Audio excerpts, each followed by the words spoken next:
Hi, everybody, and welcome to episode 6 of Write the Damn Book Already. I am Elizabeth Lyons. I'm a 5-time author and a book writing coach. I'm the founder of the Book Writing Accelerator, and I help people write powerful, persuasive, thought-provoking nonfiction and memoir.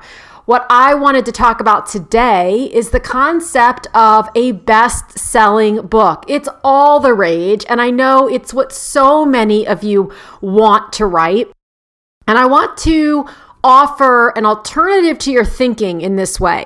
So many times I hear, when I talk to people about, what do you want your book to do? Like, what's your goal? And they say, I want to be a bestseller. And I 100% get it. I do too. And I have been, and I understand it's thrilling and it makes you feel awesome for a second. And also, for most people, what that means is they're selling a lot of books. And for the people that I work with, it's not about, I'm selling a lot of books because that means I'm making a lot. So that means I'm making a lot of money. What they're really saying is I'm selling a lot of books. And what that means is that my message is really resonating with other people. People are enjoying the way that I walk them through my life experience or my business growth, my principles, my process, my thoughts, my insights, my essays, my wisdom, my perspectives, all of those things. They're resonating with it. It's somehow sparking them, and it's causing them to think about their perspective a little bit. And in so doing, right, it expands all of us, all of humanity, because the minute that one person starts to think about things slightly differently, then they start to express those things slightly differently to the people in their circle, and on it goes. So when people say, I want to be a best-selling author, I promise they're not saying, for one day, I want to sell 10,000 books so I can put $40,000 in my account, and then I don't really care if I ever sell another book. And also, I don't care if the people who bought the book ever read the book. I just really want to hit that number for one day and have that bank account go up by that amount for one day, and then I'm done. That's all I want. I've never had anyone say that to me, and I've never heard anyone say that. So when it comes to being a bestseller, there are a couple of different components that almost every truly bestseller, and by that I literally mean it's literally a bestseller. So it didn't hit number 3 in knitting or macrame on Amazon, even though it's a book about selling cars. There were no black hat strategies used to hit a weird bestseller list. Anybody, for the record, can put on their cover number 1 international bestseller. I don't even know what that means, if I'm being honest. I've never known of a book to be a number 1 international bestseller. You're a number 1, if you are a number 1 bestseller, it's on a particular platform and in a particular category. So that doesn't even make sense to me, but yet people still do it for one reason or another. So the bottom line is that when we talk about true bestsellers, so books that hit New York Times bestseller or high up on USA Today, Wall Street Journal, and it's not been orchestrated in such a way that they don't stay there for more than 5 minutes. There's a reason that they have that kind of impact. And the reason is not one of the following things. It's not because they had the perfect title or subtitle. It's not because they decided to use the most effective colors based on what the graphics people say the Pantone color of the year is or whatever on their cover. It's not that. It's not because they somehow managed to convince or pay or bribe the latest TikTok influencer to make a video or do a reel or dance or something. It's not because of that. It's because they put themselves into the book. It is because they knew that their target audience is someone who doesn't just want to read the steps. They want to feel the feelings. They want to be sparked creatively. They want their growth to be sparked. They want their thought processes to be challenged. And because they know that that's wanted, they're willing to put it out there. Now, the challenge with this is that sometimes, in fact, most times when we're writing books, and I know this because I've written 5 such books, and I'm working on the 6th right now, and my 6th book is actually about how to write a book. And it's more than just the process. So I could sit down and write a 30,000 word book, 40,000 word book just on the process that I teach or that I guide, really, because it's a guide. That's the whole thing, is guiding people through. I could write that. And I could say, do this, and then do this, and then do this, and then do this. And for the record, that's in the book. Just to be clear, that is included in the book. However, it's the other pieces, because those books have been done ad nauseum. I looked. Some of them are quite good, but they're just, hey, do this, then do this, then do this. Cool, now you have a book. And yet, some of the people who buy those books still end up coming to me later and saying, look, I bought all these books and I still can't get it done. And the reason is because of the exact same reason that I'm navigating through as I'm writing my 6th book, and that I navigated through as I was writing all the other books, most specifically my 5th book, Enough, and determining when you're working to say what you want to say, when it comes down to your beliefs and your perspective and your process and all of those things, sometimes you recognize that the reason you're, quote, stuck, or the reason you have writer's block, or the reason you've decided that the garage has to be organized before you can write the next chapter, is because it's hard to admit unto yourself that you're not entirely as clear as you need to be about a particular topic in order to be able to explain it in words that are permanent.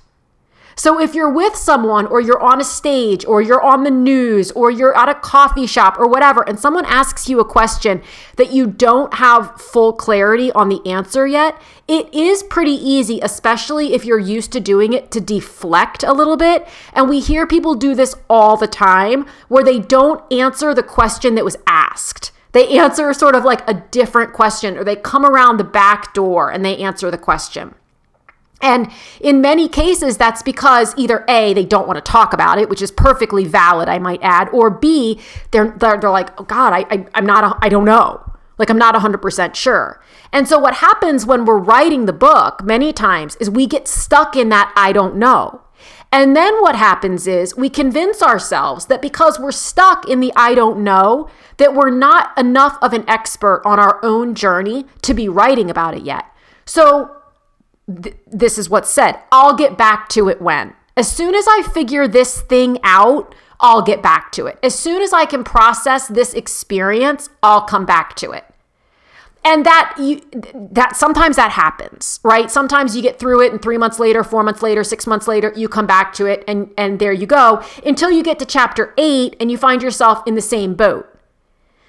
The solution to this is recognizing that writing a book is one of the most magnificent ways to unearth your truth. Before you put your truth out there in a way that other people can hear it, absorb it, learn, and grow from it, you have to hear it, absorb it, learn it, and grow from it. And there is nothing imposter syndrome-ish about recognizing and acknowledging, oh my gosh, I think I got to think about this for a second. And that doesn't mean stuff it in the drawer. That means let's have a conversation about this. Like, what am I thinking? What was I thinking? What was I feeling? Why was I stuck? Why does this feel uncomfortable right now to write about? What am I afraid of? What am I worried about? And you know why this is so brilliant to work through while you're writing the book? Because those questions will come up once the book is out. And when they do, you will have all the confidence in the world either to, 1, answer them confidently, or 2, say, you know what, that's not something that I touch upon, because you didn't touch upon it in the book. And you are allowed to have those boundaries. I just want to make that very clear. You are 100% allowed to have the boundaries around what you do and don't want to discuss. You do not owe anyone a full expose on your life just because you wrote about part of it in a book. That's just one of the reasons why I love coaching writers in a small group container, because we all hear, feel, learn from, and reflect one another. So it becomes a collaborative experience in many cases, because I have such remarkable human beings with whom I work that we can all look at one another and go, well, wait a minute, is that really true? And when you start to be able to be lovingly challenged on some of the preconceptions that you've had about your own journey, which can be very challenging to look at because you're looking at yourself and it's like, oh God, if there's one thing you can't escape, it's yourself, it's your own brain. And so to be able to do that in such a safe and loving and supportive environment where you come out the other side feeling expanded and knowing, oh my gosh, if it left to my own devices, I would have just shut the computer, put the writing away for the day, the month, the year. But working with other people. And so even if you have a writing group that you work with or a writing partner that you work with, having someone, I just so encourage you when you feel yourself having those moments where you feel stuck, to not push through, but to challenge yourself and invite yourself and then accept the invitation to grow through it and to really, really feel it. And let it come out, because it impacts everyone. It impacts you, it impacts your reader. And going back full circle to where this episode started, that's what your reader wants. That's what your reader wants from you, is you. They want to know it all. And again, so I've said it, that doesn't mean you owe it to them. You don't owe them everything. But they want to see themselves in you. They look at you right now before reading your book, before getting to know the intimate details behind your journey that you haven't shared. And they think, well, they come up with some reason why you made it through and they can't. And it's in sharing the details in a powerfully vulnerable way that your reader can go, oh my God, I'm not alone. I'm not the only person who's ever felt that way. And also, I can't believe that this person who I hold in such high regard also felt that way. And also, if he or she did and they got through it, then maybe there's a chance.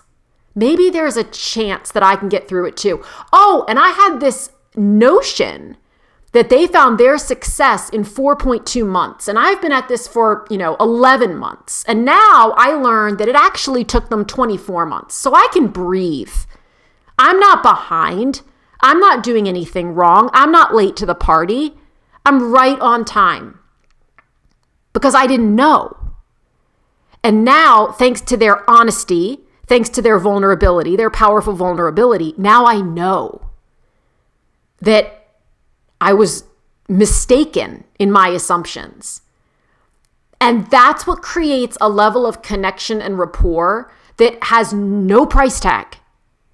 There is no value that you can put on that in the currency with which we currently operate, because it truly transforms someone's life. I read every single day, and maybe I'm an anomaly, but I do, and I am transformed every single day by learning some small piece of information, either factual, tactical, or historical, their life story, their journey, something they felt, from someone I hold in extremely high regard.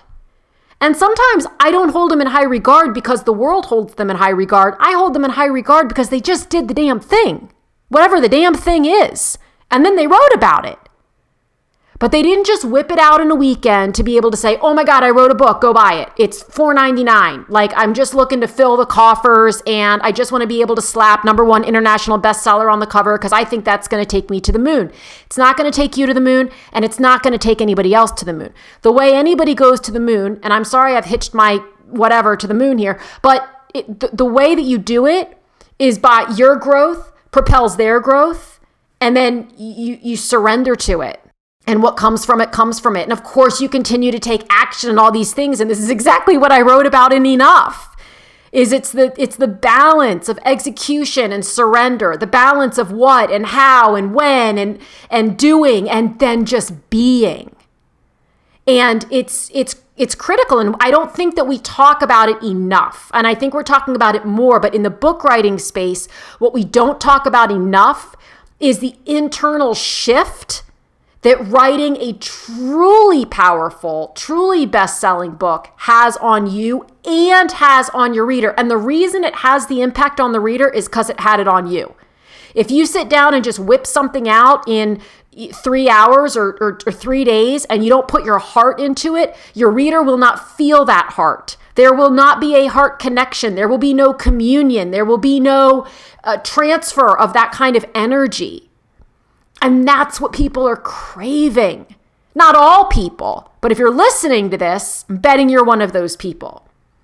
So I encourage you to think about that a little bit differently today and this week as you move forward. If you'd like more tips, tricks, resources, or greater support when it comes to writing powerful nonfiction or memoir, you can check out my website, elizabethlyons.com. I've got several downloads and programs. The Book Writing Accelerator right now is enrolling for our July container, so I invite you to check that out and see if it's a good fit for you. If so, please go ahead and apply so that we can have a conversation and make sure that it's the right fit for you. If you've enjoyed this podcast, I would be so grateful if you'd like, subscribe, and even share so that I can continue to get the word out to more and more people who are looking to tell their story and just not sure where to start or how to keep going. Whatever you do, have an incredible rest of your day and write the damn book already.